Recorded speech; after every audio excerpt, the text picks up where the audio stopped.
Merci bien parce que ce que tu dis, c'est très important. Je saute sur l'occasion pour dire, le DG, Satine, est un diplômé d'État. C'est un diplômé d'État. Mais il a poussé ma curiosité d'aller voir la différence entre un diplômé d'État et celui qui exerce l'architecture. Et je me suis rendu compte que il faut être habilité pour pouvoir exercer, même si tu as un diplôme d'État. Si tu as un DA aujourd'hui en architecture, qui est plus gradé que l'architecte qui a une formation classique, tu ne peux pas exercer l'architecture. Il faut être habilité.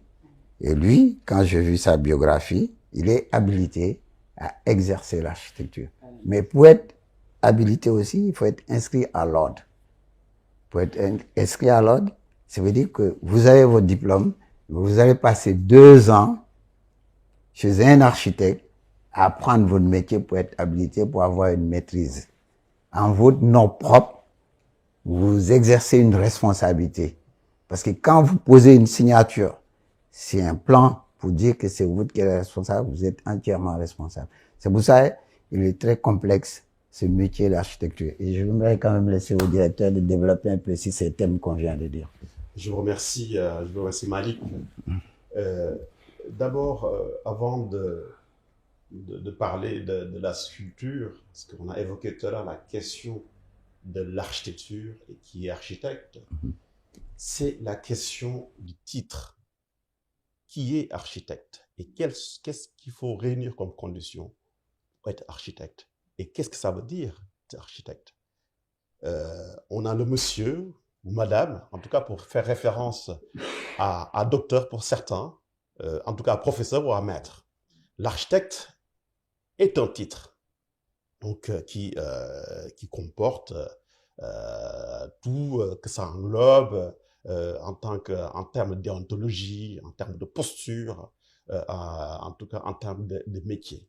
Donc, ce qui fait qu'on a l'architecte comme titre, on a le métier d'architecte et puis on a la formation de l'école d'architecture. Déjà, on réunit trois éléments, en fait, chaque élément, en tout cas, est distinct, et que l'ensemble de ces éléments réunis, en tout cas, fait d'un architecte, en tout cas, qui exerce.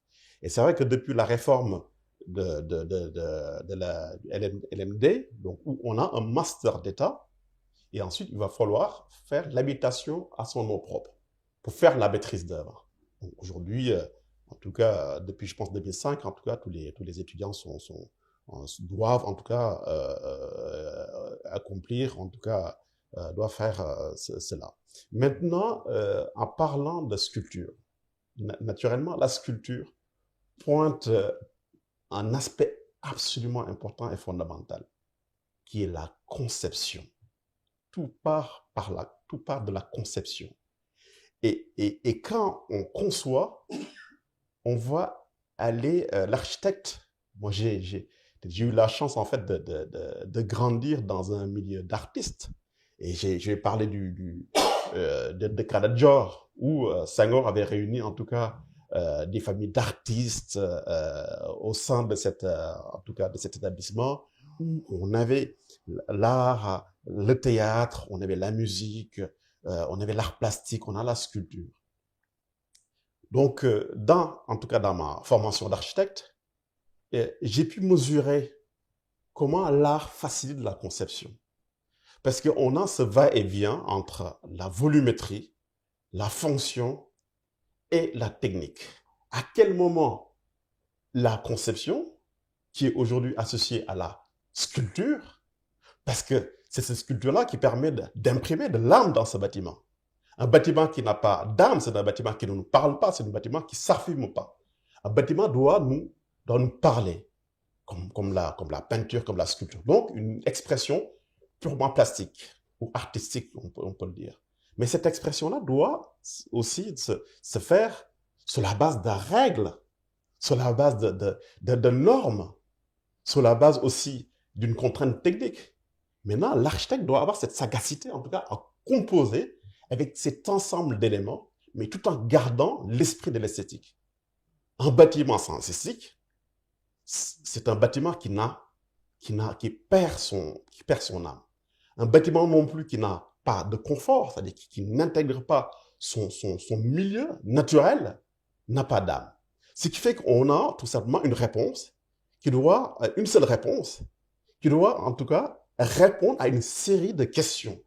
Vous voyez la problématique dans laquelle on est, et qui fait que l'architecte aujourd'hui a cet outil-là qui est la sculpture, qui lui permet en tout cas de travailler avec les formes, travailler avec la lumière, travailler avec l'ombre, travailler avec les plans.